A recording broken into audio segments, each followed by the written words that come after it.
The deaths of the scientists in Poppy Playtime were no mere accidents at all. Everything that you saw was orchestrated with chilling precision from the beginning, and every single horrible act that the scientists committed on the experiments sealed their fate forever. And today, we're gonna reveal how each one of them died. But first, we have to forget the big lie that tricks most people, that they were easy targets for crazy monsters, that's all, killed in wild rage. Many people think the experiments broke free on pure instinct, but if you stop and think, these were not wild animals. They had minds like humans. They were smart, they felt, and they remembered everything. They felt every single betrayal. They knew every face, every name, every single feeling. Love for some, deep hatred for others. And they were clever. Playtime Co. could have wiped those memories with brainwashing or hypnosis, but they did not. And now, do you still think this was a random case of chaos?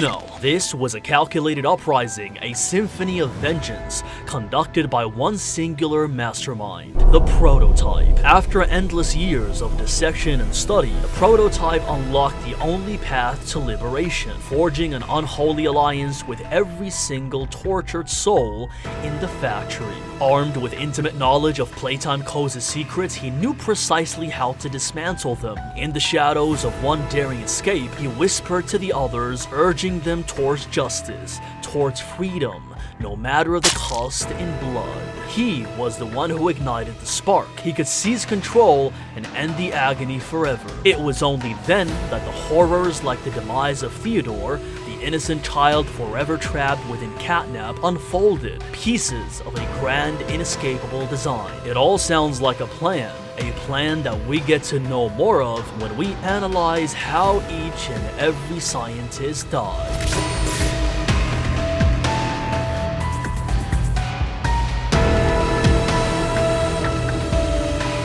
We begin with Preston. Preston wasn't the main villain. He wasn't the one giving the final orders, but he wasn't innocent either. He was part of the staff and all the terrible things that happened at Playtime Co.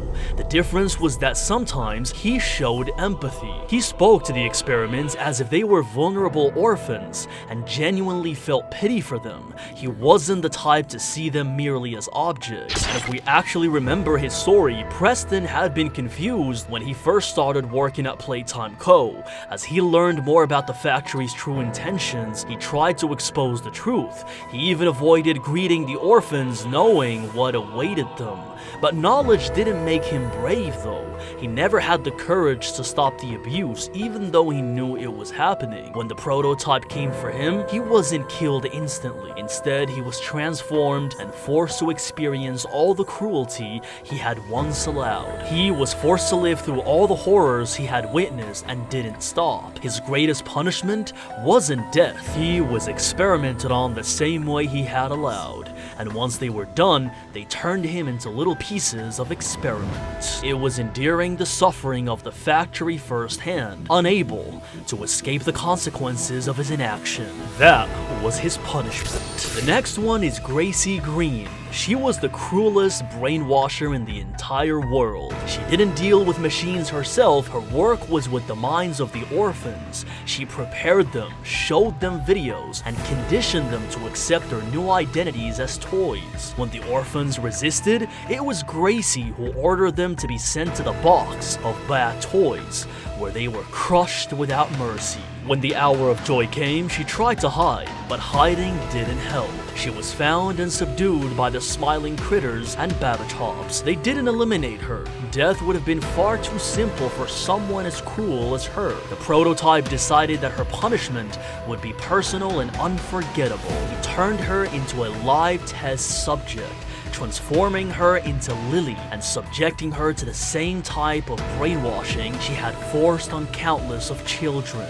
The process was brutal. She had to endure 122 days of conditioning, far more than anyone else. She resisted as long as she could, fighting against the programming until she finally broke. Her mind then fractured into multiple identities, and she became obsessed with her former body. Psychologically tortured by the prototype, she was ultimately defeated. Her suffering ended when she died at the hands of player Thomas Clark, paying the ultimate price for her actions against the experiment. Then we have Thomas Clark, who was fully aware of what was happening at Playtime Co. He had been chosen to become part of the experiment, and by doing so, he effectively signed his own sentence. He may have thought that the other experiments would welcome him, perhaps even greet him warmly, but that was far from reality. The experiments didn't show any mercy. They punished him in the most horrifying way possible. Thomas was devoured and destroyed by the very beings he had helped create and exploit. They made him suffer in a way that reflected all the pain and cruelty he had caused.